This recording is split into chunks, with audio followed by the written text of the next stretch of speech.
Last lecture में हमने क्या पढ़ा था? वेवलेंथ, वेव नंबर और स्पीड, फ्रीक्वेंसी वगैरह, याद है?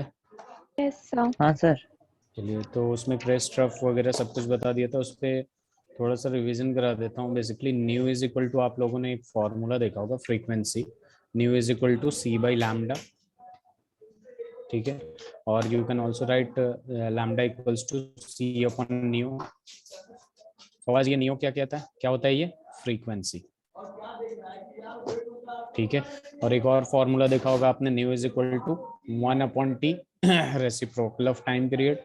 एक और फॉर्मूला देखा आपने, nu bar is equal to 1/λ। Ifra, ये न्यू बार क्या रिप्रेजेंट करता है? Sir magnitude of frequency. Wave number, yes sir. Wave number is equal to 1/λ। ये न्यू फ्रीक्वेंसी होता है, ये टी क्या होता है? टाइम पीरियड होता है, ठीक है। और यहाँ पे आ जाएगा आपके पास सी, सी जो होता है वो क्या होता है? स्पीड ऑफ लाइट होता है। क्या होता है? Speed of light. Speed of light किसके बराबर होता है? 3 × 10⁻⁸ मीटर पर सेकेंड। क्लियर है? Yes sir.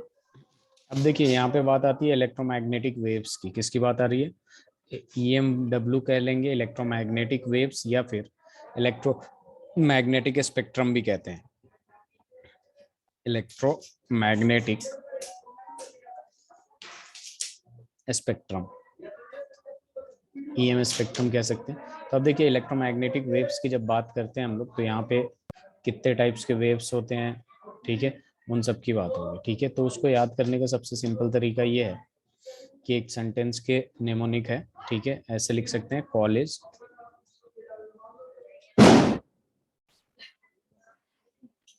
Girls are ultimate visitors, college girls are ultimate visitors in my restaurant, in my restaurant।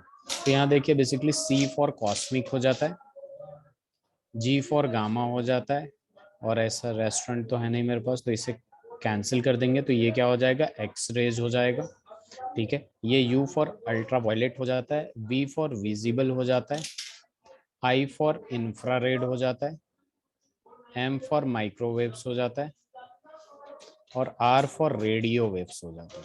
क्या हो जाता है? Radio waves. तो बेसिकली सवाल इसमें ये पूछता है, बहुत सारे वेव्स का नाम दे देगा और बोलेगा इंक्रीजिंग और डिक्रीजिंग ऑर्डर में अरेंज करिए ऑफ देयर वेवलेंथ और फ्रीक्वेंसी। सबसे ज्यादा फ्रीक्वेंसी किसका होगा, कम किसका होगा? तो अरेंज करने के लिए ये एक छोटा सा ट्रिक है जिसको ध्यान में रखिएगा। जब लेफ्ट टू राइट मूव करते हैं हम लोग, तो यहाँ पे क्या होता है, आपका जो वेवलेंथ होता है वो इंक्रीज करता है, तो फ्रीक्वेंसी क्या होगा? डिक्रीज करेगा। क्यों? क्योंकि दोनों इनवर्सली प्रोपोर्शनल है। यहाँ पे अगर आप देखेंगे, या फिर ये इसे ही देख लीजिए, तो नियो जो है frequency inversely proportional to wavelength है कि नहीं? Yes sir. ठीक है। सिमिलरली यहाँ पे देखिए, जब यहाँ से जब लेफ्ट साइड में जाते हैं, रेडियो वेव्स में जाते हैं, तो अपना जो वेवलेंथ होता है वो इंक्रीज होते जाता है, तो फ्रीक्वेंसी डिक्रीज होगा।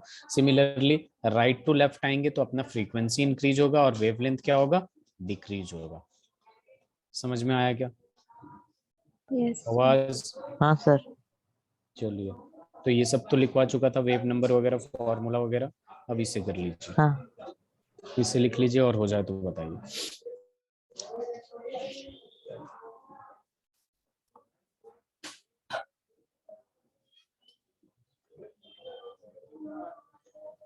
सर, ये जी का क्या है? गामा, ये गामा को ऐसे रिप्रेजेंट करते हैं ना, गामा। गामा लिख लीजिएगा अगर जो समझ में ना आए। आप पूरा नाम लिखिएगा अगर समझ में ना आए तो। Cosmic rays, gamma rays, X rays, UV, ultraviolet, visible, infrared, microwaves, radio waves.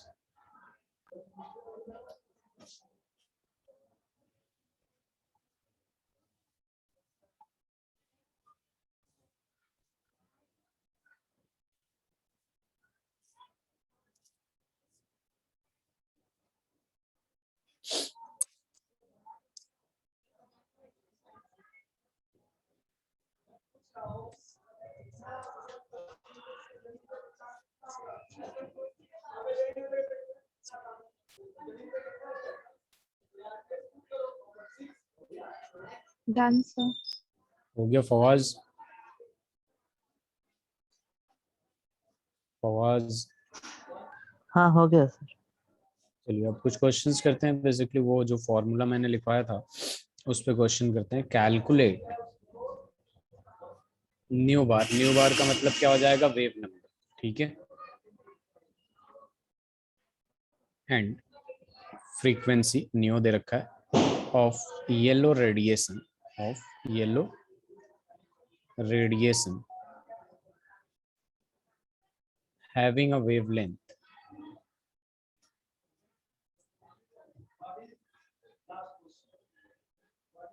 5800 angstrom. ये एंगस्ट्रम को मीटर वगैरह में कन्वर्ट कर सकते हैं ना आप लोग, तो यहाँ पे हिंट्स के लिए दे दे रहा हूँ। 10⁻⁻10 मीटर। अगर नैनोमीटर दे दिया आपको, ये लिखवाया था क्या मैं इफ्रा? Yes, sir. आपने लिखवाया था sir 10 nanometer is equals to 10 to the power minus 9 meter. ठीक है। अगर माइक्रोमीटर दे दिया तो 10⁻⁻6 मीटर हो जाएगा। अगर पीकोमीटर दे दिया आपको 10⁻⁻12 मीटर हो जाएगा, ठीक है। तो ये सारी चीजें पता होनी चाहिए आपको।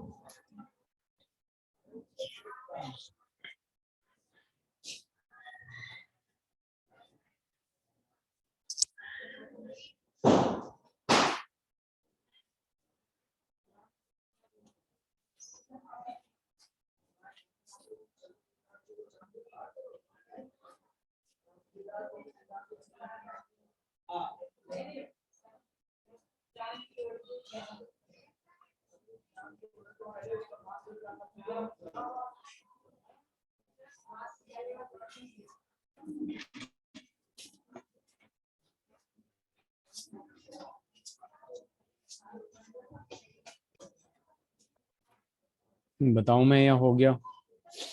फ्रैक्शन में ला के बता दीजिएगा, ठीक है।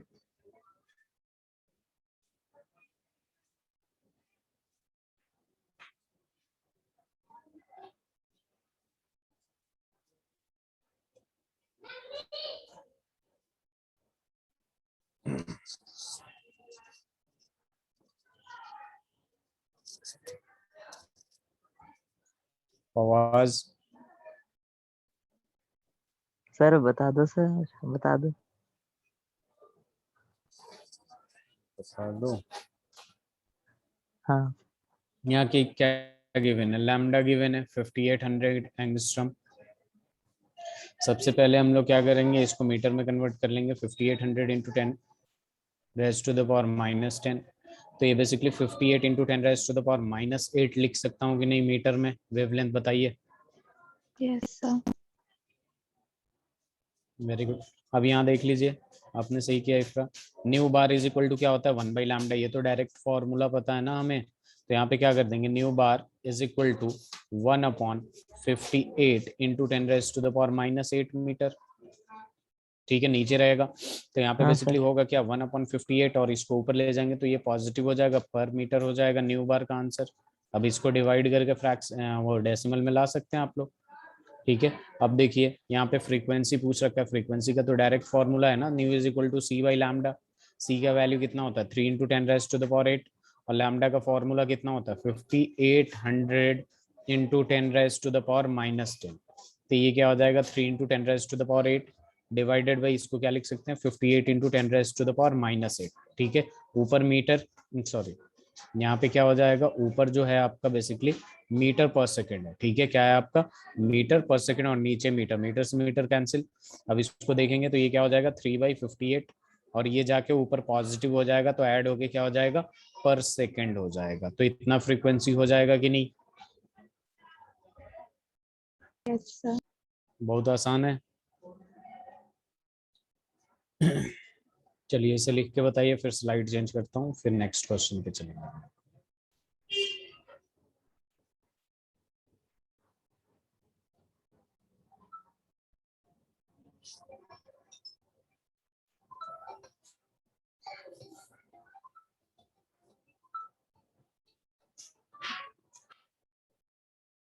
Done. आवाज हो गया? Done sir. हाँ सर। ठीक है, चलिए स्लाइड चेंज करते हैं, नेक्स्ट। देखिए एक एनसीईआरटी का सवाल करेंगे हम लोग, ठीक है, इसी से रिलेटेड है अपने पास, ठीक है। तो सवाल ये है, ये तो हमने कर लिया। The wavelength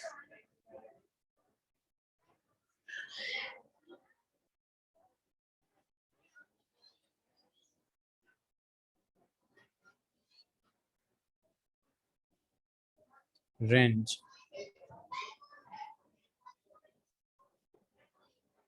of the visible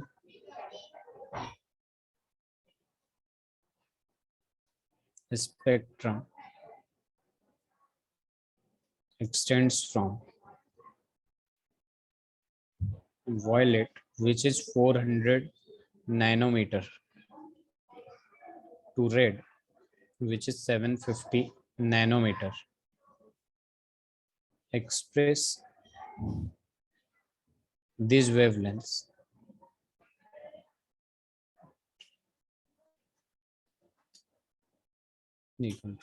express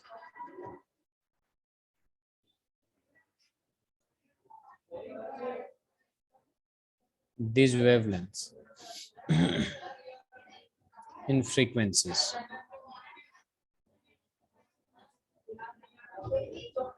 ठीक है,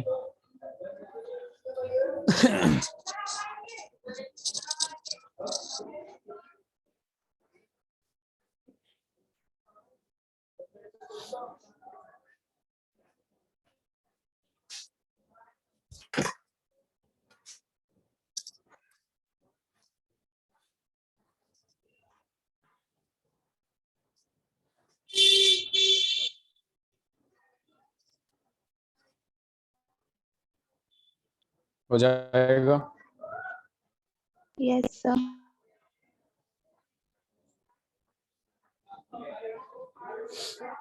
फवाज, हाँ जी सर।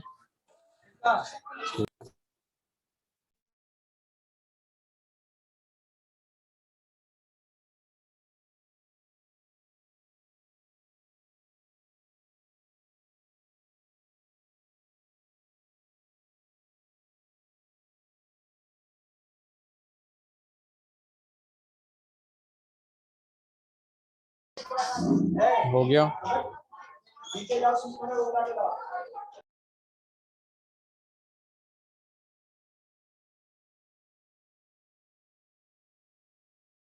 हो गया फवाज,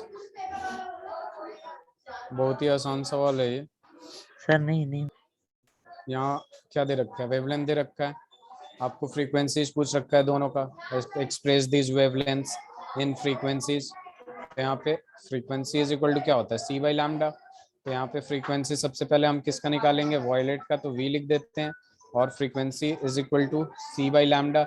यहाँ पे किसका निकालना है, रेड का, तो आर लिख देते हैं। सी का मतलब 3 into 10 raise to the power 8। यहाँ पे क्या हो जाएगा, 3 into 10 raise to the power 8। और लैम्डा की बात हो रही है, तो लैम्डा वॉयलेट में कितना है, 400 नैनोमीटर है, तो 400 into 10 raise to the power -9 से मल्टीप्लाई कर देंगे, ठीक है, जो कि क्या हो जाएगा 3/4। और जब 1 मिनट रुक जाइए, इसे और थोड़ा सा सॉल्व कर लेते हैं, ये गलती से ऊपर वाला मिट गया। 10 रेज टू द पावर -9, तो यहाँ देखिए क्या कर देंगे, 1 मिनट रुक जाइए।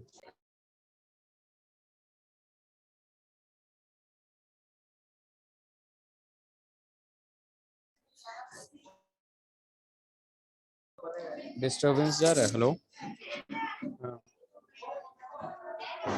इफ्रा, am I audible? Yes, sir, you are audible. अच्छा, आप बैकग्राउंड से आवाज जा रहा है ना बहुत ज्यादा? Yes, sir, थोड़ा आ रहा है।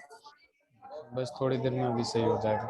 तो यहाँ देखिए Okay. 3 into 10 raise to the power 8 कर देंगे, और यहाँ पे क्या हो जाएगा 4 into 10 raise to the power -7 होगा। जब ये ऊपर जाएगा तो पॉजिटिव होगा, और 3/4 into 10 raise to the power कितना हो जाएगा 15, और ये पर सेकेंड हो जाएगा, क्योंकि फ्रीक्वेंसी की यूनिट ये होती है।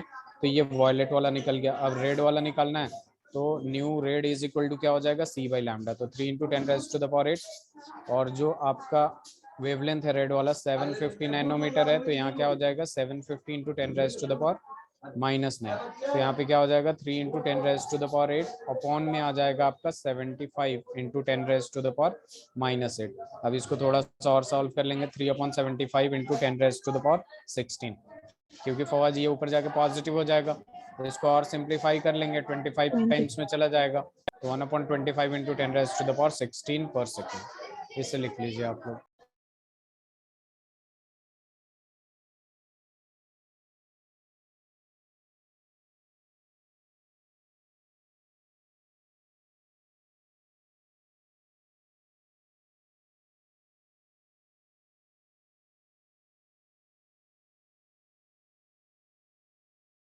फवाज हो गया?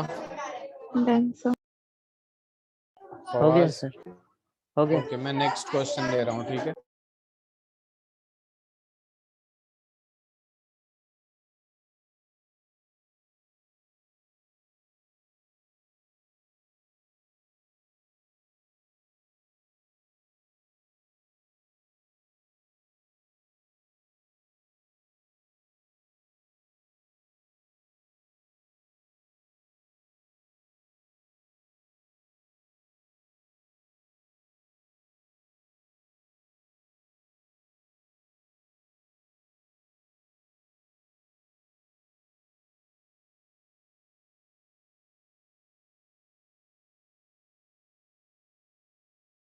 यहाँ एक चीज और ऐड कर लीजिए, वेव।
हो गया फवाज?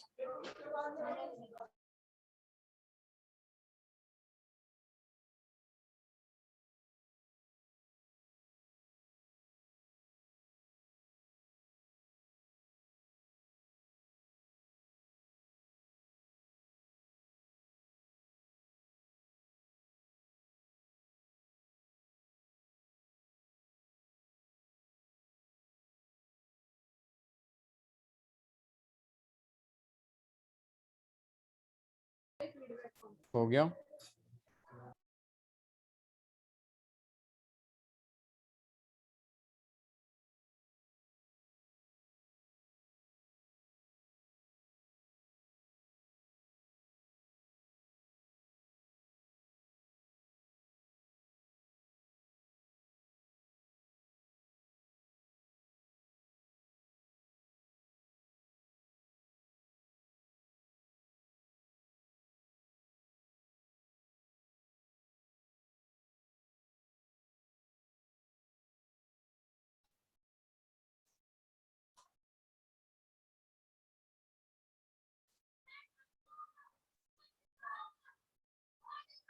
पर सेकंड होगा ना? चलिए यहाँ पे देखिए, फ्रीक्वेंसी निकालना है, यहाँ वेवलेंथ दे रखा है, टाइम पीरियड भी निकालना है और वेव नंबर भी निकालना है।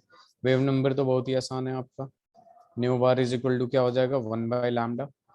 यहाँ पे क्या आ जाएगा, लैम्डा किस में दे रखा है 5000 एंगस्ट्रम दे रखा है, तो 5000 और इंटू एंगस्ट्रम को मीटर में चेंज करेंगे 10⁻⁻10, तो बेसिकली इससे एक बार और सॉल्व कर लेंगे।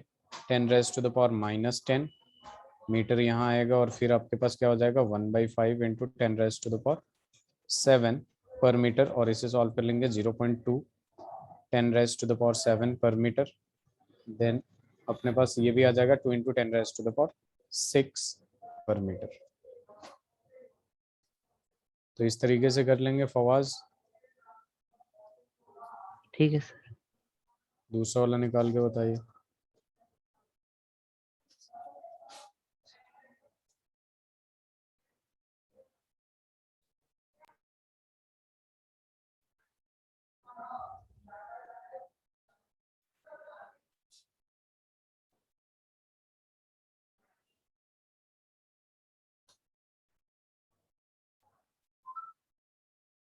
ये पहला वाला आंसर किस चीज का है इफ्रा? फ्रीक्वेंसी। Yes, sir. चलिए फ्रीक्वेंसी देख लेते हैं। Frequency nu is equal to क्या हो जाएगा? सी बाई लैम्डा हो जाएगा। सी का वैल्यू डालेंगे 3 इंटू 10⁻⁸ और लैम्डा कितना हो जाएगा?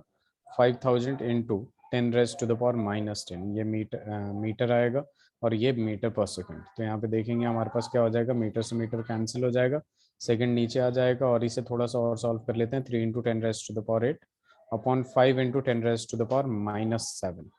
तो मीटर तो यही रहेगा, इसे सॉल्व कर लेंगे तो अपने पास 3/5 इंटू 10⁻15 पर मीटर आ जाएगा। फवाज आपसे एक भी सवाल नहीं हो रहा? सॉरी, ये अरे फ्रीक्वेंसी हो रहा है सर, निकालनी आप है। बहुत जल्दी कर रहे हो। अच्छा, ये हाँ हाँ। फ्रीक्वेंसी है ना, पर सेकंड हो जाएगा यहाँ पे। क्या हो जाएगा? पर सेकंड। और टाइम पीरियड निकालना है तो new is equal to 1/t होता है जितना भी, और टी इज इक्वल टू क्या हो जाएगा? 1/न्यू हो जाएगा। तो 1 अपॉन फ्रीक्वेंसी कितना आपका? 3/5 इंटू 10⁻15 पर सेकेंड। ये 5 ऊपर चला जाएगा, 5/3 इंटू 10⁻⁻15 सेकेंड आ जाएगा ये। ठीक है इफ्रा? Yes, sir. आसान है ये, पूरा फॉर्मूला बेस्ड क्वेश्चन आता है और कुछ नहीं। फवाज अगर अभी भी समझ में ना आया हो तो पूछ लीजिएगा। नहीं नहीं, समझ गया sir.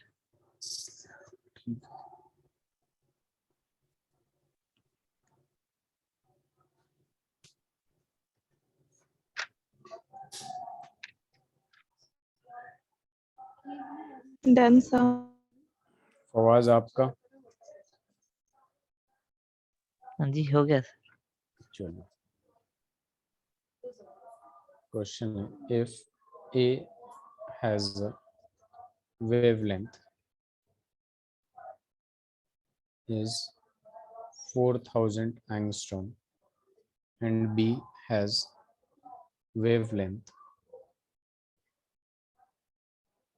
4500 angstrom, which one has greater frequency? Which one has greater frequency?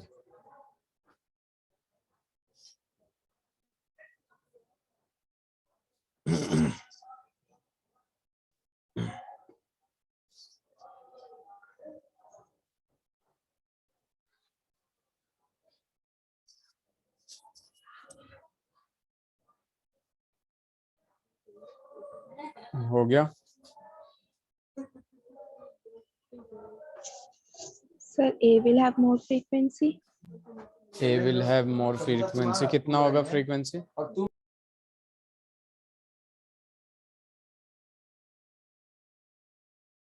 Frequency निकाल के बताइए।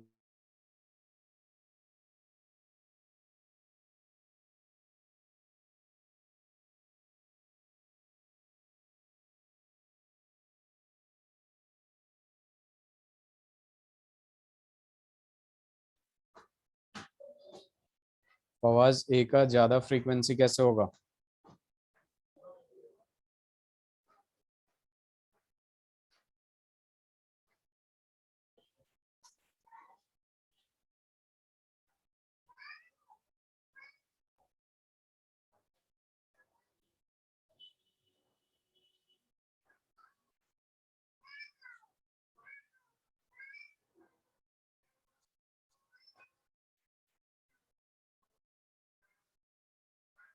Fawaz, am I audible? Yes sir. ज्यादा फ्रीक्वेंसी किसका होगा, इस सवाल को करके बताइए आप, और कितना होगा? हाँ सर।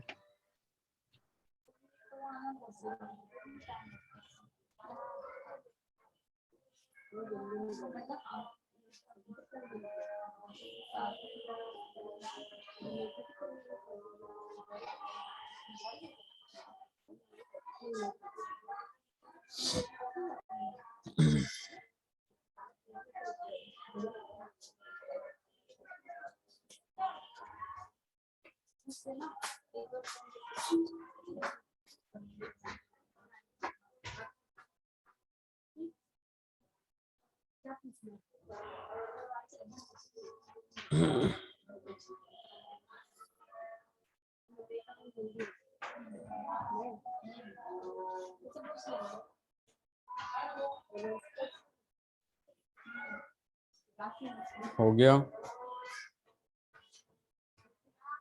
इफ्रा? सर हमारी एक ही ज्यादा फ्रीक्वेंसी आ रही है। सर हम बिना फॉर्मूले के भी तो कर सकते हैं कि जिसकी ज्यादा एग्जैक्टली कर वेव। सकते हैं हाँ। वो बहुत अच्छी बात है, आपने डायरेक्ट इससे को लगा दिया कि न्यू जो होता है सी बाई लैम्डा के बराबर होता है। इससे पता चलता है कि न्यू जो होता है इनवर्सली प्रोपोर्शनल टू लैम्डा होता है, जिसमें लैम्डा कम उसका फ्रीक्वेंसी ज़्यादा। तो यहाँ लैम्डा किसका कम है? 4000 एंगस्ट्रॉम का, तो ए का मोर फ्रीक्वेंसी होगा कि नहीं फवाज? हाँ सर होगा। हाँ तो बस हाँ होगा, यस सर नो सर, बस यही आ रहा है। आंसर कब से देंगे? और ज्यादा कितनी होगी तो सीधे सीधे फॉर्मूला लगा देंगे, nu is equal to C by lambda. C by lambda क्या होगा? 3 इंटू 10⁻⁸ और ये क्या है आपका 4000 इंटू 10⁻⁴ इंटू एंगस्ट्रम में है, तो ये लगा देंगे। दूसरा वाला लगा देंगे हम लोग, बी वाला जो है 3 इंटू 10⁻⁸ और ये कितना है 4500 है, तो 45 इंटू 10⁻⁴ तो इसे सॉल्व तो कर सकते हैं ना, फ्रीक्वेंसी है तो पर सेकंड यूनिट आएगा। इसे लिख लीजिए फवाज, ठीक है इफ्रा? Yes sir.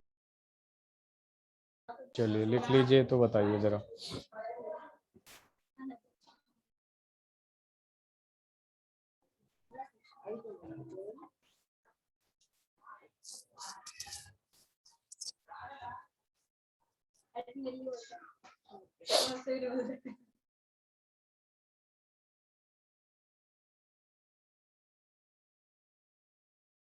हो गया? यस हाँ हो सर। गया सर। ओके चलिए, अब इस पे क्वेश्चंस आएंगे तो कर लीजिएगा ना फवाज? हाँ सर कर यस सर। लूंगा। ठीक है। अब यहाँ देखिए अपने पास मिलेगा क्या, यहाँ पे सबसे पहले आता है आपका प्लैंक्स क्वांटम थ्योरी। ठीक है, क्या आता है? Planck's quantum theory. अब देखिए प्लैंक क्वांटम थ्योरी की जब बात करते हैं तो इन्होंने क्या बोला था कि जो भी एनर्जी होता है वो डायरेक्टली प्रोपोर्शनल टू फ्रीक्वेंसी होता है।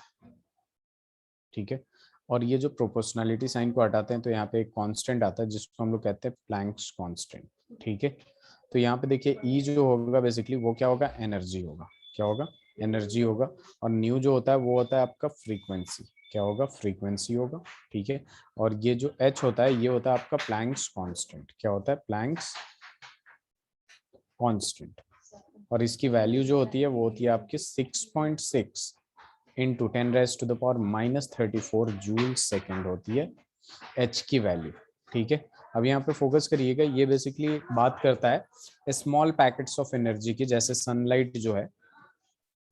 ठीक है, सनलाइट में क्या होता है? एनर्जी होता है, हीट एनर्जी होता है, तो वहां से जो एनर्जी आता है basically small packets of energy होता है, जिसको हम लोग फोटोन भी कहते हैं या क्वांटा कहते हैं। क्या कहते हैं? फोटोन्स। ठीक है, और स्मॉल पैकेट्स ऑफ एनर्जी जो होता है उसको हम लोग क्या कह देते हैं? क्वांटा कह देते हैं। Is that clear? Fawaz, इफ्रा? Yes sir. देखिए यस यहाँ सर। पे सनलाइट में अगर आप लोग धूप में खड़े हो जाए तो आपका बॉडी क्या होता है? हीट होता है।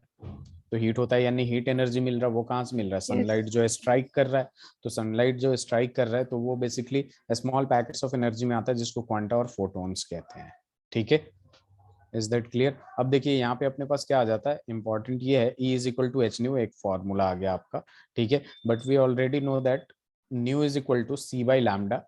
so the modified formula of Planck's quantum theory is equal to we can put c by lambda instead of nu in, then we will get E is equal to hc upon lambda, the second formula.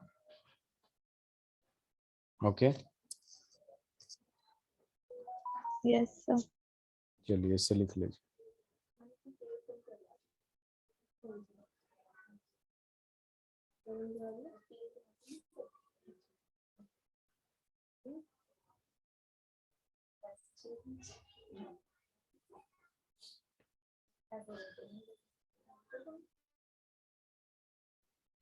हो गया sir.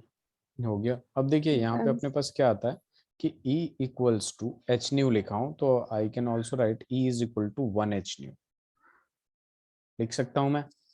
ये जो 1 represent करता है ना, ये number of photon represent करता है। E is equal to H nu लिखा है, that means energy of 1 photon, energy of 1 photon.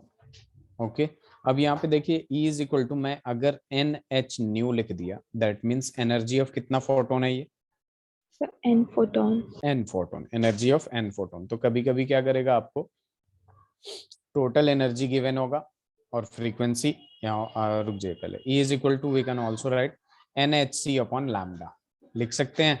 New की जगह C बाई लैम्डा तो लिख ही सकते हैं फवाज। हाँ सर। अब देखिए यहाँ पे एनर्जी ऑफ एन फोटोन आ गया, ठीक है। तो यहाँ पे बेसिकली क्या हो जाएगा आपका कि एन फोटोन्स का कभी कभी पूरा आपका टोटल एनर्जी दे देगा और उसके साथ फ्रीक्वेंसी या लैम्डा दे देगा। तो हमें क्या निकालना होगा, number of photons. Is that clear? Yes yes sir. Sir. चलिए इससे लिख लीजिए, फिर कुछ क्वेश्चंस करते हैं, ठीक है। उससे पहले एक चीज बताऊंगा मैं, ये जो ईवी लिखा रहता है, ईवी बेसिकली क्या होता है, इलेक्ट्रॉन वोल्ट होता है। क्या होता है ये, इलेक्ट्रॉन वोल्ट होता है। और इलेक्ट्रॉन वोल्ट जो बेसिकली होता है, ये energy of sorry unit of energy होता है। ये क्या होता है आपका, यूनिट ऑफ एनर्जी होता है। और ये यू कैन ले तो स्मॉल यूनिट ऑफ एनर्जी होता है, ठीक है, छोटा यूनिट ऑफ एनर्जी होता है। अगर 1 इलेक्ट्रॉन वोल्ट को अगर जूल में कन्वर्ट करना है तो 1.6 इंटू 10⁻⁻⁻19 जूल के बराबर होता है आपका 1 इलेक्ट्रॉन वोल्ट, ठीक है। और ये बहुत यूज होगा आपका जब हम लोग बोर्स मॉडल पढ़ेंगे, ठीक है, या फिर अभी हम लोग फोटो इलेक्ट्रिक इफेक्ट वगैरह करेंगे। पहले तो इसी पे क्वेश्चंस करेंगे बहुत सारा। हो गया सर। हो गया, चलो। अब देखिए यहाँ पे अपने पास क्या है, सवाल है सबसे पहला। आराम से टाइम लीजिएगा, आराम से करिएगा, ठीक है, मतलब थोड़ा जल्दी करे तो अच्छा होगा। Calculate the energy of a photon of sodium light of wavelength 5.862 into 10 raised to the power -16 metre in joule. Joule में हमें निकालना है बेसिकली, ठीक है। चलिए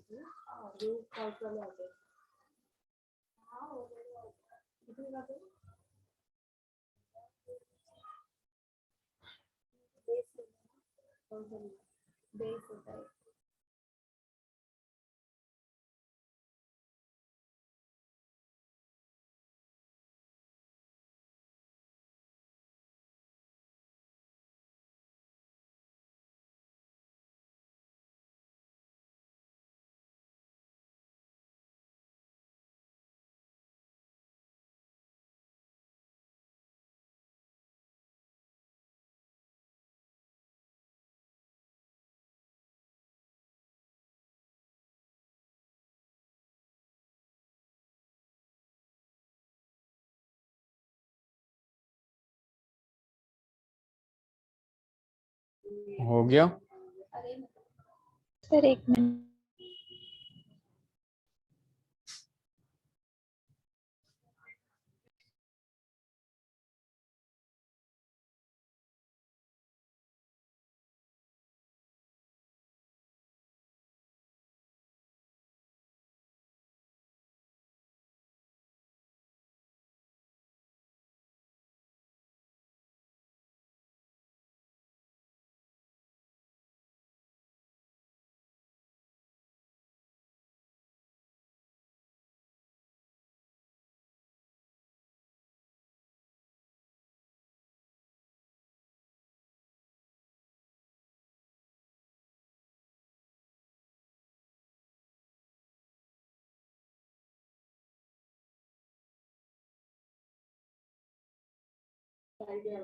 हो गया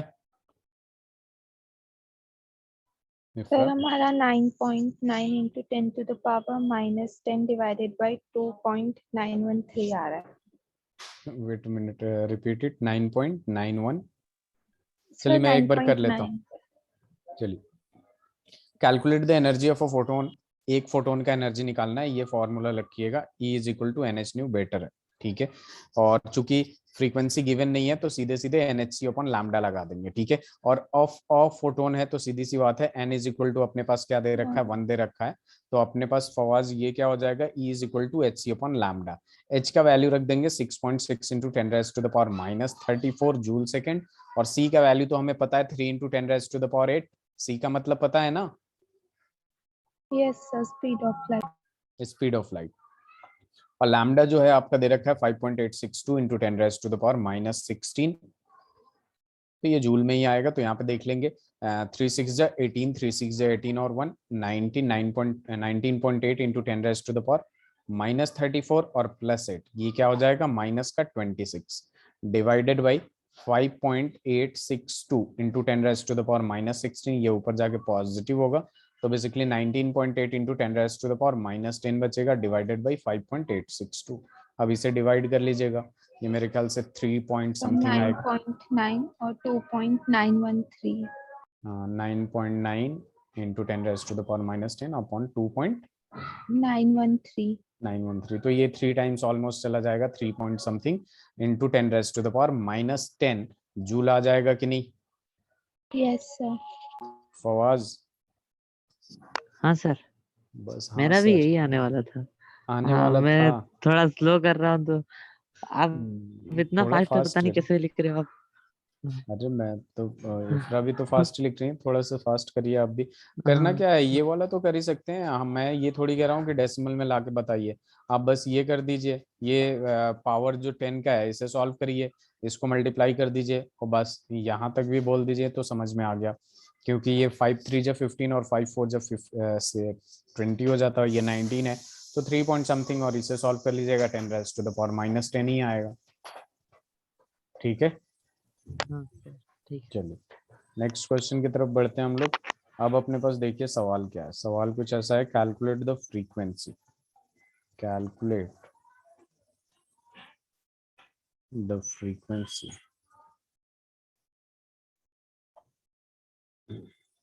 of a photon of wavelength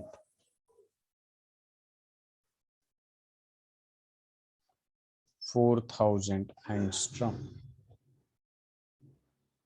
frequency निकालना है आपको और कुछ निकालना है, calculate the frequency of a photon, calculate the frequency and लिख लीजिएगा energy, and energy of a photon.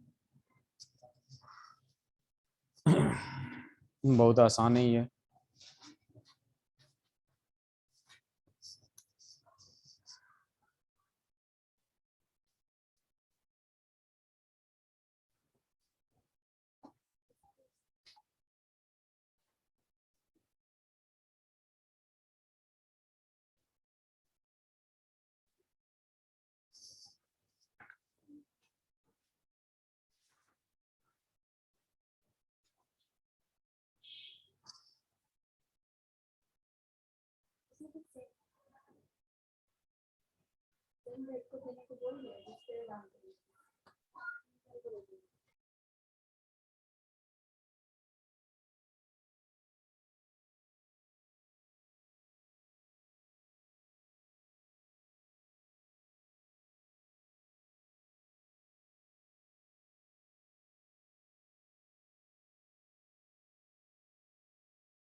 Sir हमारा 9.9 into 10 to the power minus 16 आ रहा है।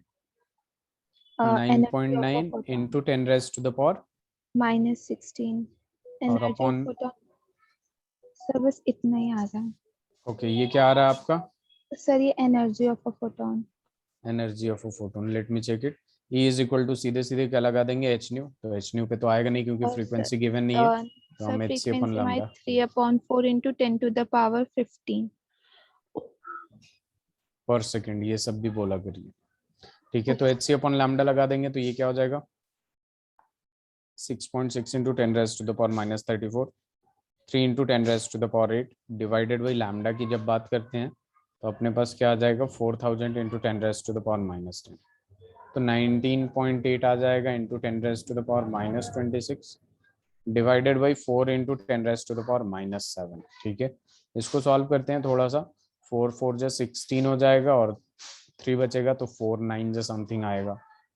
ठीक है, और ये 10⁻⁻ जब ऊपर जाएगा,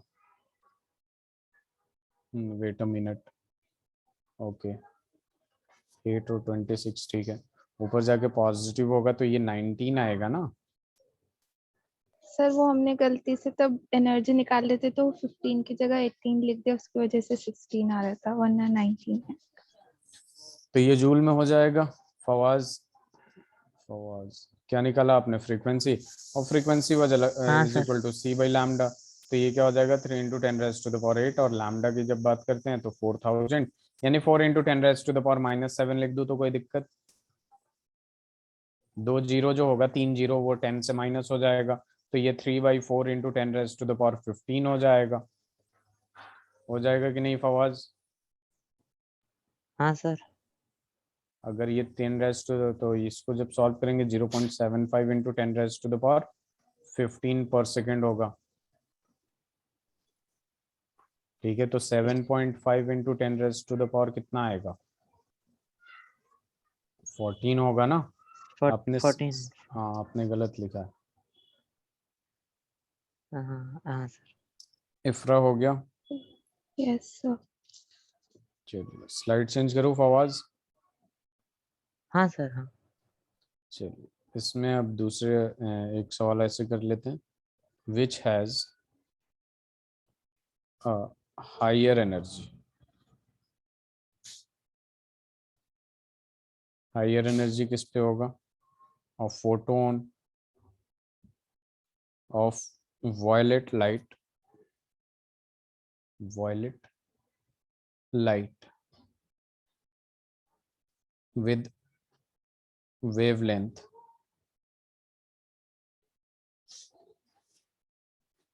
4000 एंगस्ट्रम, और बी दे रखा है a photon of red light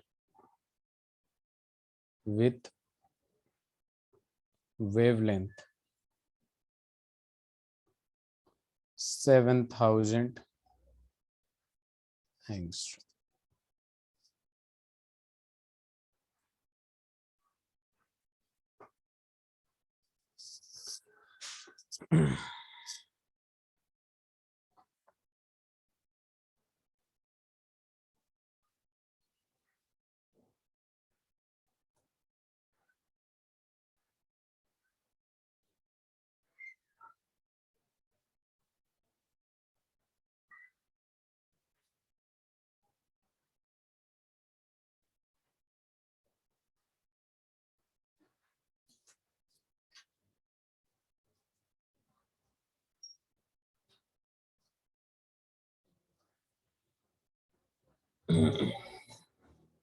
sir एक ही ज्यादा एनर्जी होगी।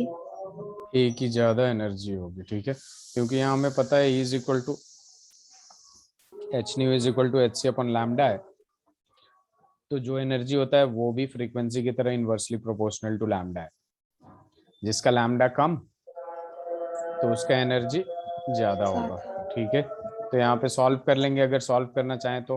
पहला वाला वॉयलेट वाला, तो यहाँ पे क्या हो जाएगा 6.6 इंटू 10⁻⁻34, और सी बेसिकली 3 इंटू 10⁻8 अपॉन में लैम्डा की जब बात करेंगे तो 4000 इंटू 10⁻10 मीटर में कन्वर्ट कर लेंगे। और ये क्या हो जाएगा 19.8 इंटू 10⁻26 डिवाइडेड बाई ये 4 इंटू 10⁻7। तो इसे सॉल्व कर सकते हैं हम लोग। सिमिलरली इसे भी सॉल्व कर सकते हैं कि नहीं फवाज? हाँ कर सकते हैं सर। अच्छा, वेरी गुड, कर सकते हैं तो कर सकते हैं। हाँ चलिए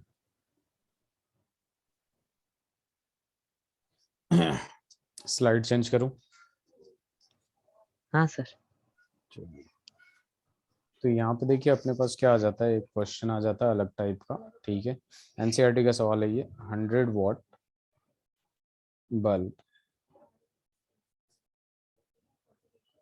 emits monochromatic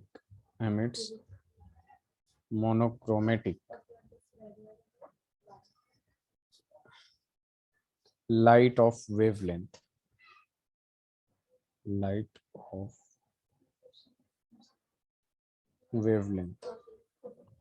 400 nanometer.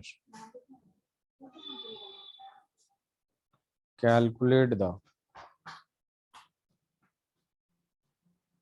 number of photons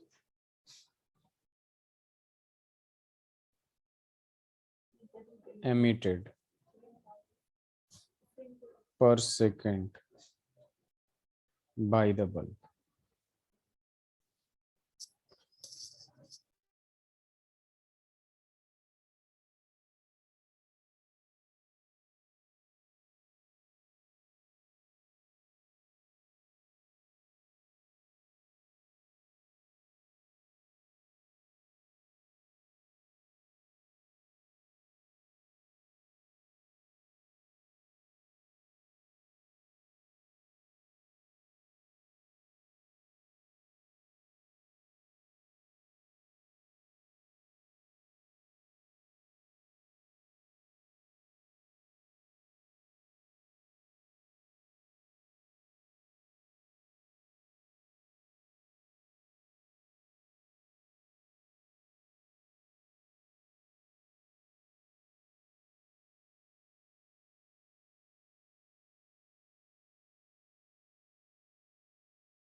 हो जाएगा इफ्रा?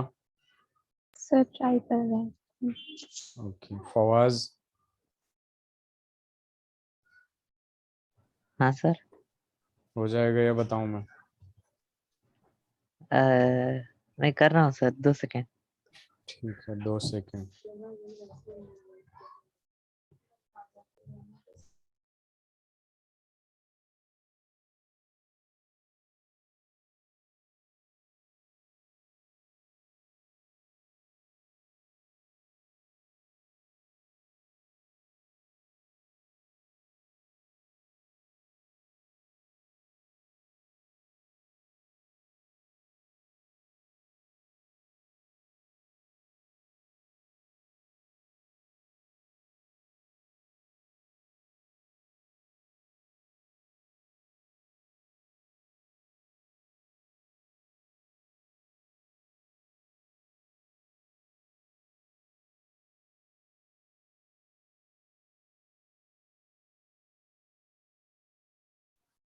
गलत है।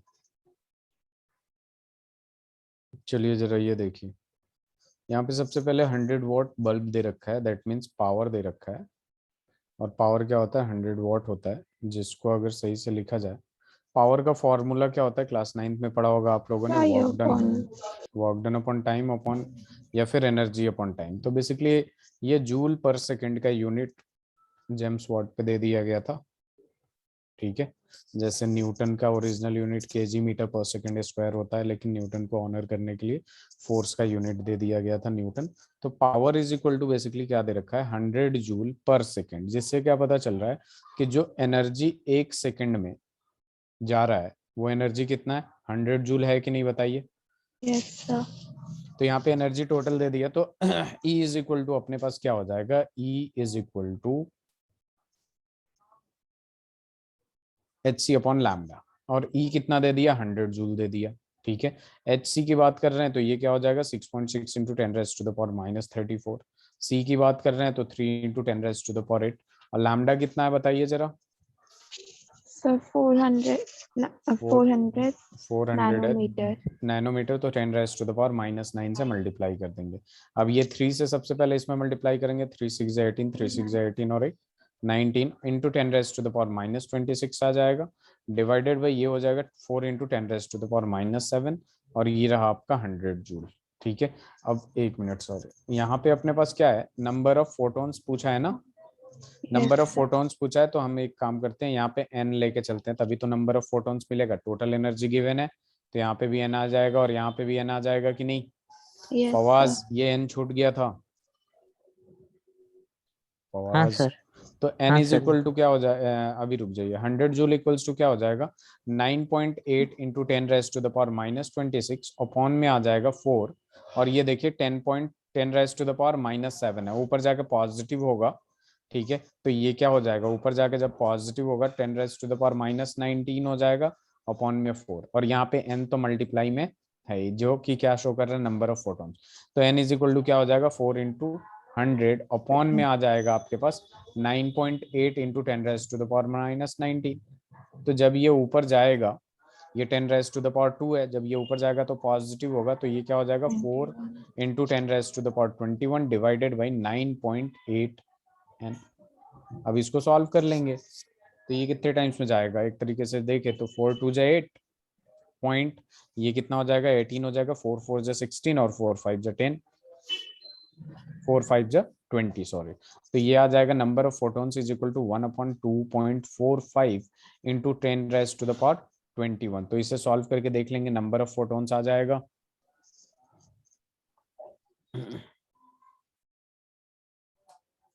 इफ्रा, फवाज। सर हमारा ऊपर का तो सही आया था, बट डिवीजन में 4 डिवाइडेड बाय 3.3 आ रहा है। तो ये 3.3 कहाँ से आया, ये तो 9.8 है ना। सर ये मिस्टेक हो गई, हो गया कि अभी चेक कर रहे हैं। ठीक है, सही से चेक करिए, ये 19.8 है, सॉरी मैंने भी इधर वो कर दिया, ये क्या आपका 19.8 है, ये भी 19.8 है, यहाँ पे रुक जाइएगा जरा, ये 19 इधर उधर हो गया, ये क्या हो जाएगा आपके पास 19.8 होगा, 19.8 में अब इसे सॉल्व कर लेंगे, आ जाएगा आंसर। ये 9.8 लिख दिया था, गलती से मैं रिप्लेस हो गया था। ठीक है, फिर भी यहाँ पे n इज इक्वल टू कितना आएगा, 4 इंटू ये ऊपर जाके 10 रेज टू द पावर 21 आएगा, और ये कितना आ जाएगा 19.8। तो सॉल्व जो करेंगे ये कितने टाइम्स से जाएगा, 4 4 जा 16, और यहाँ पे 3 बचेगा, तो 4 9 जा 36, और ये 1.495। तो ये हो जाएगा n is equal to 1/4.95 into 10 raise to the power 21 photons. ठीक है, इफ्रा, फवाज। हाँ ठीक है सर। ठीक है, स्लाइड चेंज करूं? सर एक मिनट। लिखिए। सर एक बार इससे पहले वाली स्लाइड भी दिखाइएगा। ओके, ये लीजिए।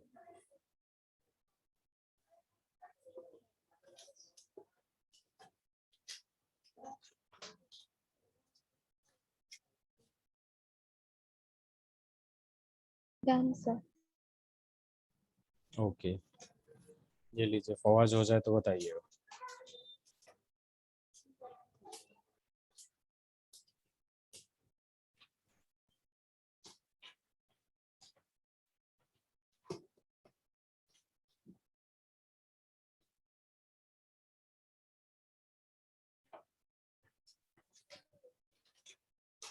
हो गया सर।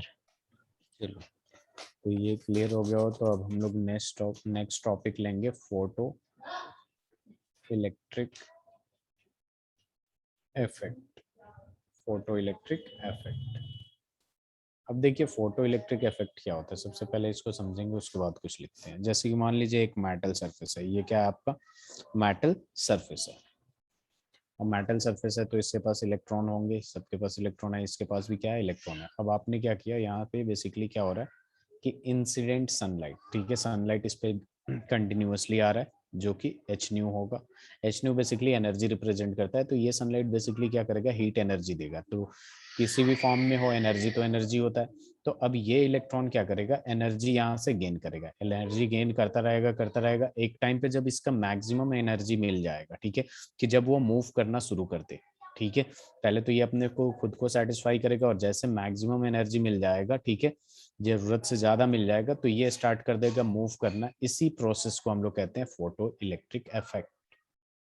मैं दोबारा बता रहा हूँ आप लोगों को कि एक मेटल सरफेस है, इस पे क्या हो जाएगा, आपका इंसिडेंट सनलाइट होगा, तो यहाँ पे इलेक्ट्रॉन जो होगा एनर्जेटिक होकर मूव करना शुरू करेगा। इस प्रोसेस को हम लोग क्या कहते हैं, फोटो इलेक्ट्रिक इफेक्ट, ठीक है। तो यहाँ पे लिख सकते हैं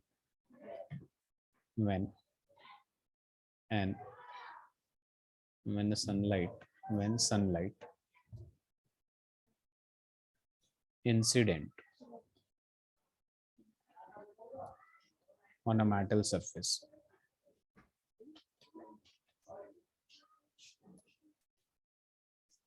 then electron gets energized and start moving. This phenomenon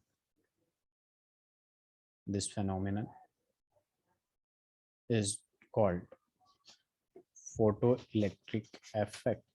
Photoelectric effect. Photoelectric effect.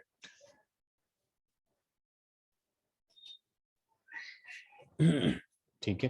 अब देखिए अलग अलग मेटल सरफेस का अलग अलग कैरेक्टरिस्टिक्स होता है। किसी कोई जल्दी एनर्जाइज्ड हो जाता है मेटल सरफेस, जिससे उसका इलेक्ट्रॉन जल्दी मूव करना शुरू कर देता है। कोई बहुत देर से होता है, जिसका इलेक्ट्रॉन बहुत लेट से मूव करना शुरू होता है। तो पहले इसे लिख लीजिए।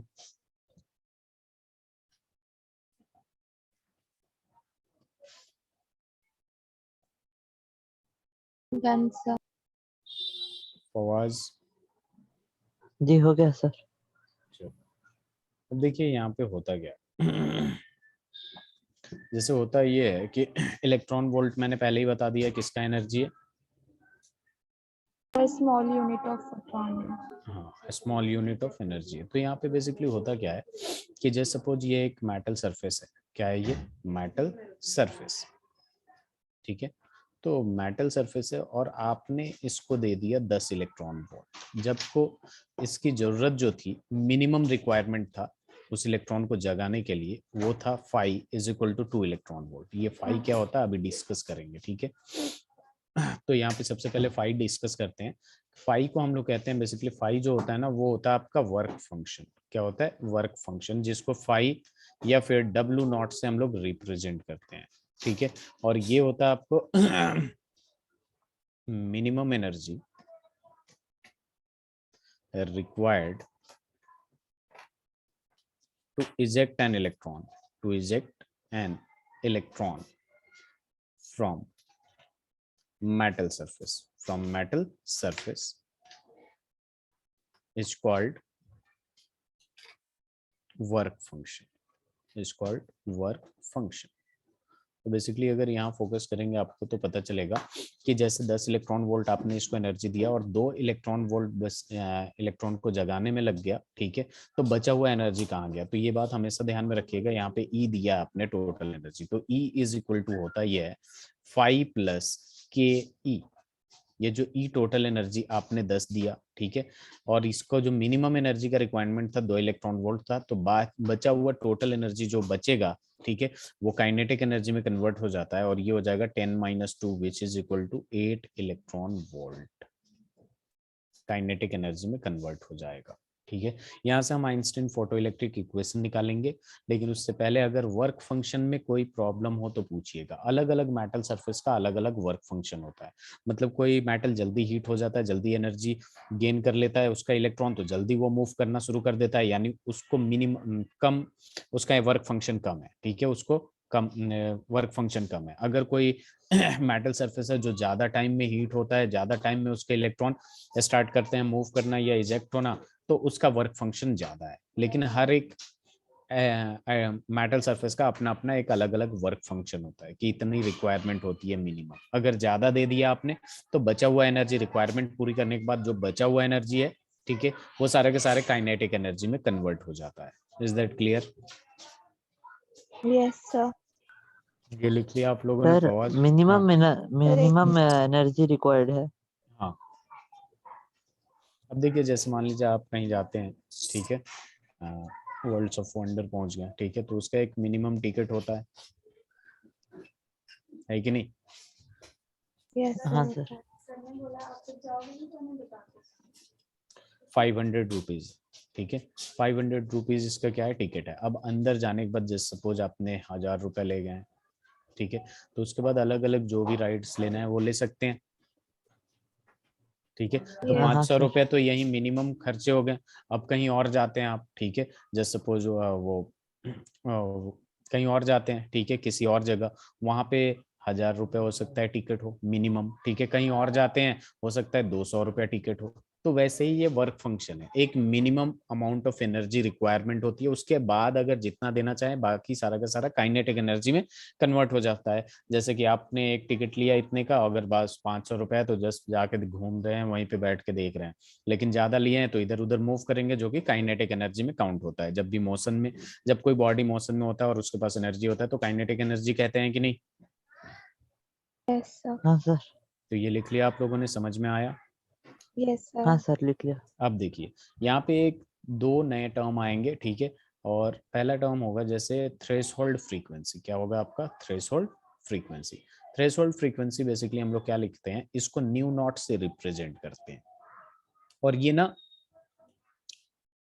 वर्क फंक्शन के कॉरेस्पॉन्डिंग होता है, ठीक है। वर्क फंक्शन क्या है? एनर्जी है, ठीक है, तो वहां पे क्या होता है, मिनिमम एनर्जी होता है, तो यहाँ पे फ्रीक्वेंसी और एनर्जी डायरेक्टली प्रोपोर्शनल है, तो वर्क फंक्शन के कॉरेस्पॉन्डिंग जो फ्रीक्वेंसी होता है उसे थ्रेशोल्ड फ्रीक्वेंसी कहते हैं। तो हम लिख सकते हैं मिनिमम फ्रीक्वेंसी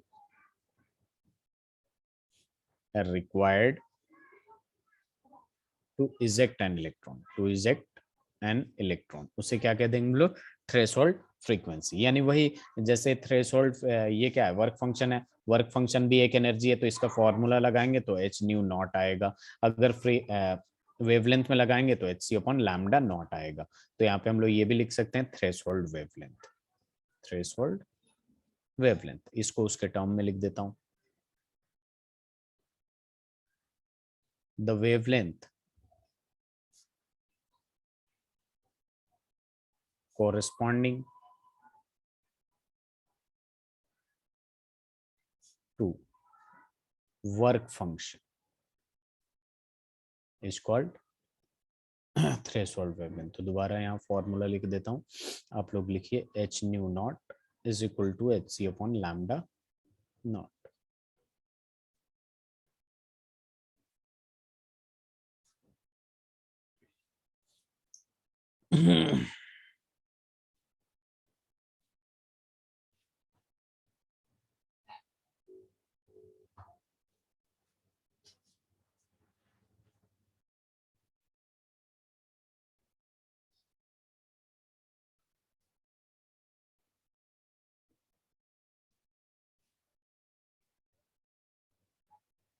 Done sir. हो गया फवाज? फवाज हाँ हो गया सर, हो गया। चलिए, तो यहाँ पे मैंने एक फॉर्मूला लिखा आप लोगों के लिए कि E इज इक्वल टू क्या होता है, 5 + KE होता है कि नहीं? Yes sir.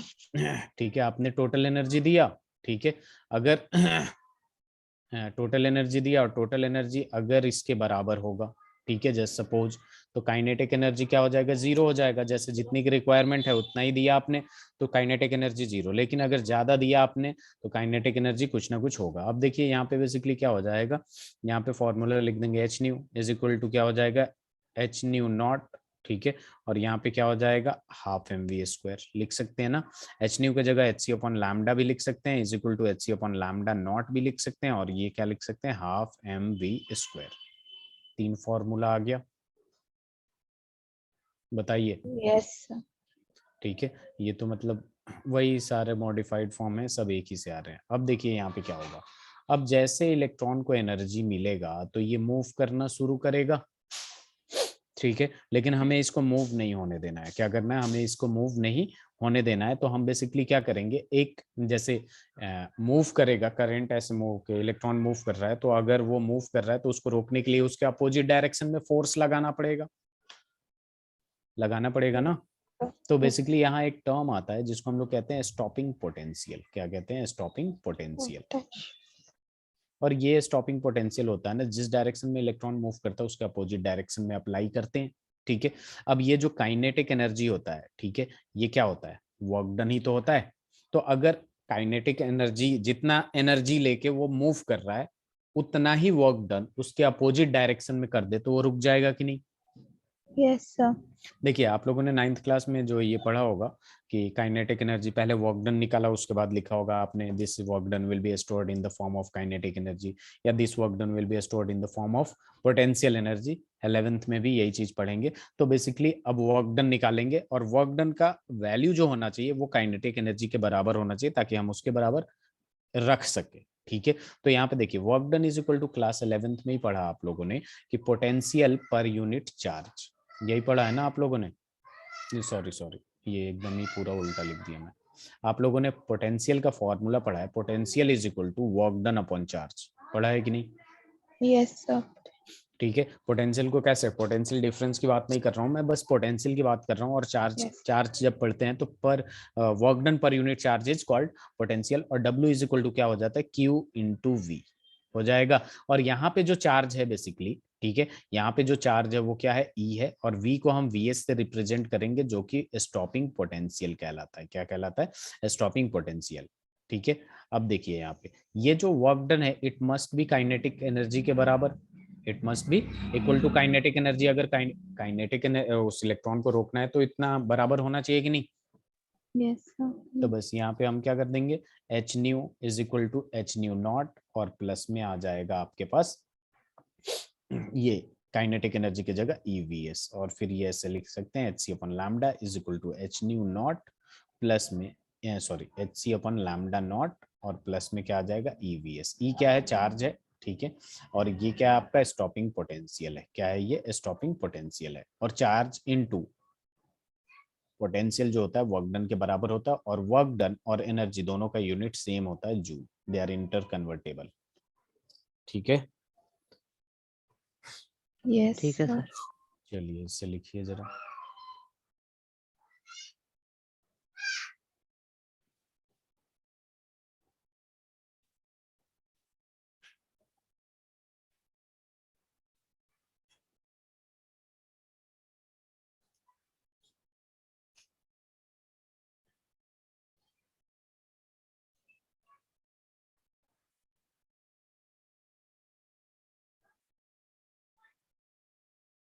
हो गया सर। हो गया। अब यस। चलिए तो एक सवाल करते हैं इसी पे। सवाल कुछ ऐसा है, the threshold frequency nu naught for a matter is 7 into 10 raised to the power 14 per second. Calculate the kinetic energy of an electron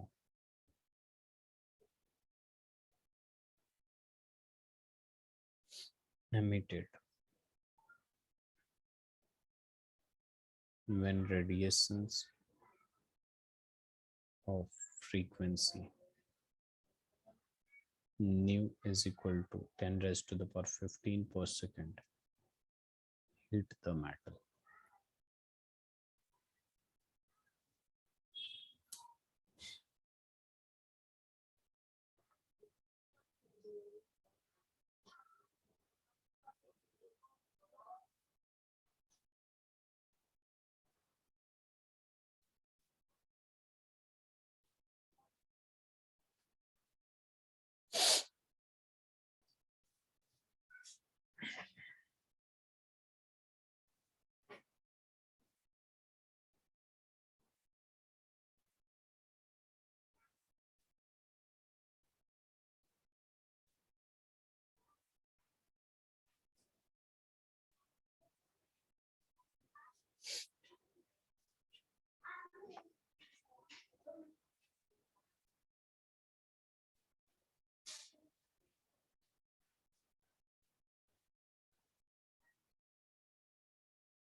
हो जाएगा या नहीं? सर अभी एक में ट्राई कर रहे हैं।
मैं बताऊं, ये ट्राई कर रही हैं आप?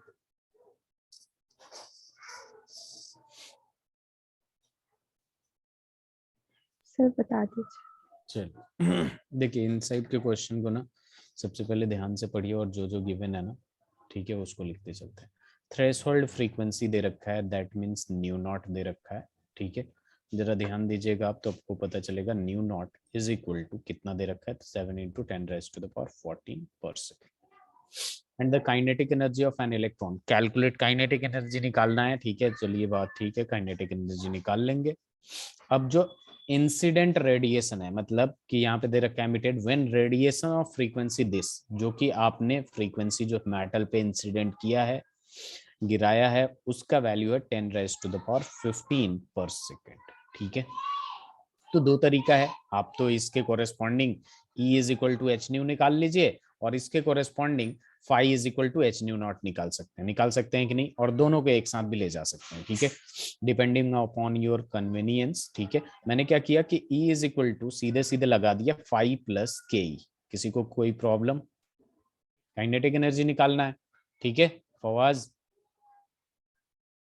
अब E का हाँ वैल्यू जो सर। होगा वो क्या होगा? हाँ सर, इतना लेट बोला जाता है, ये समझ में आया? हाँ सर। ठीक है, तो E is equal to H nu और phi is equal to H nu nought plus phi लगा। काइनेटिक एनर्जी को इसी तरह रखिए, क्योंकि ये काइनेटिक एनर्जी डायरेक्ट पूछा है। तो अब अपने को क्या करना है, एच न्यू का वैल्यू क्या होता है, वैल्यू रखने की अभी जरूरत नहीं है, ठीक है, अभी रख दीजिएगा, थोड़ा सा प्रॉब्लम हो जाएगा। Kinetic energy is equal to directly मैं h nu minus h nu not नहीं लिख सकता, बहुत आसान है, ठीक है।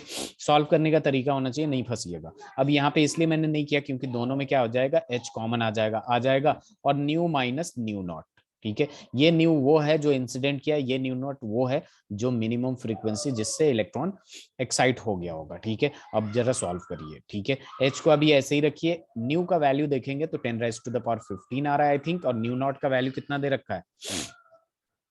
सर 7 × 10⁻14। माइनस नहीं, माइनस है क्या? माइनस कहाँ है?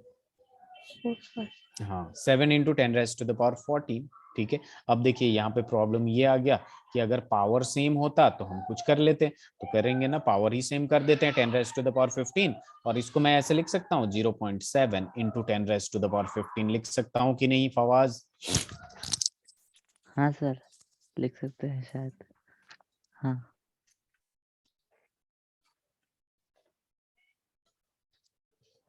Can I right this?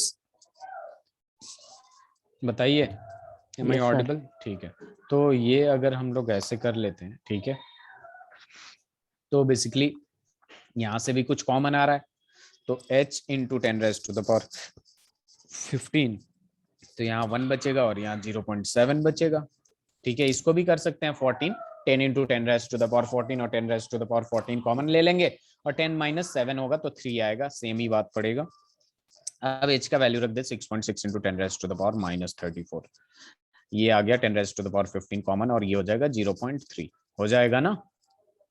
Yes अब इन दोनों को जरा सॉल्व हाँ, करेंगे सर। तो यहाँ पे क्या आ जाएगा 6.6 into 10 raised to the power, जरा बताइए इसको सॉल्व करने के बाद -19 दिख रहा है क्या आप लोगों को, और इंटू 0.3 है तो इसको मल्टीप्लाई कर देंगे 3 6 18 3 6 18 और 19 1.98 into 10 raise to the power -19 joule आ जाएगा काइनेटिक एनर्जी, आ जाएगा कि नहीं?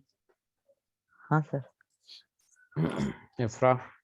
यस सर, हमने h की वैल्यू पुट कर दी थी तो बहुत ज्यादा कॉम्प्लिकेटेड हाँ, तो कैलकुलेशन। पहले इस टाइप के क्वेश्चन में ना वैल्यू पहले पुट नहीं करना चाहिए, इसलिए तो मैंने नहीं किया, नहीं तो फिर यहाँ पे मल्टीप्लाई, फिर यहाँ पे मल्टीप्लाई और फिर माइनस करने में और प्रॉब्लम आ जाती है। यस चलिए इसे लिख लीजिए, आप लोग इसे सही से पढ़ के आइएगा, नेक्स्ट क्लास में इस पे कुछ क्वेश्चंस करेंगे और बोर्स मॉडल भी करेंगे।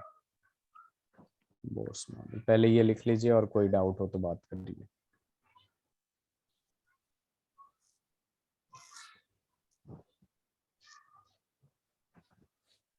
पीछे स्लाइड करूँ सर क्या? हो गया मेरा। ये लिख लिया आपने? ठीक है, ये लिख हाँ, लीजिए हाँ। आप इफ्रा। Done sir. डन। कुछ पूछना है इसमें आपको, कुछ ऐसा जो टॉपिक में समझ में नहीं आया? No sir. आवाज? नहीं सर, सब है। सब समझ में आता है आपको, है ना? हाँ, असाइनमेंट कर रहे हैं आप ऑलमोस्ट। लोग? सर असाइनमेंट मिल ही नहीं रहे। अच्छा, मिल नहीं रहे? अच्छा, मिलेंगे, इस वीक से मिलेंगे। ठीक है, और ये पेपर कब है आप लोगों का, एनी आइडिया? सर स्कूल के? हाँ, सर 8 नवंबर। 8 नवंबर। सिलेबस?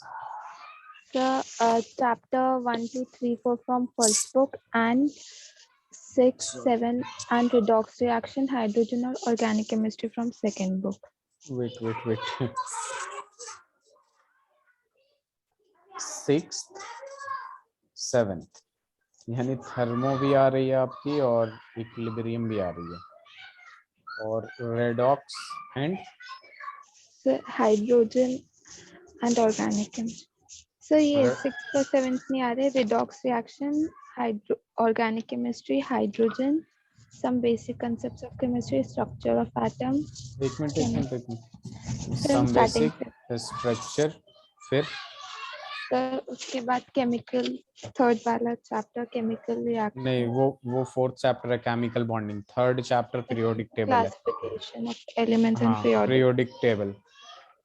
ठीक है, उसके बाद chemical bonding and molecular structure. हाँ और उसके आगे बाद ये तीनों, hydrogen, redox reaction, organic chemistry. देखिए, इसमें क्या करेंगे ना हम लोग, यस ये चैप्टर कंप्लीट करने के बाद सर से बात करता हूँ, अगर एक्स्ट्रा क्लास लगेगी तो हाइड्रोजन और रेडॉक्स कर सकते हैं, क्योंकि ये दोनों छोटा सा चैप्टर है। ठीक है, ठीक है, और बाकी देखते हैं, आपका ऑनलाइन पेपर ही होगा आप लोग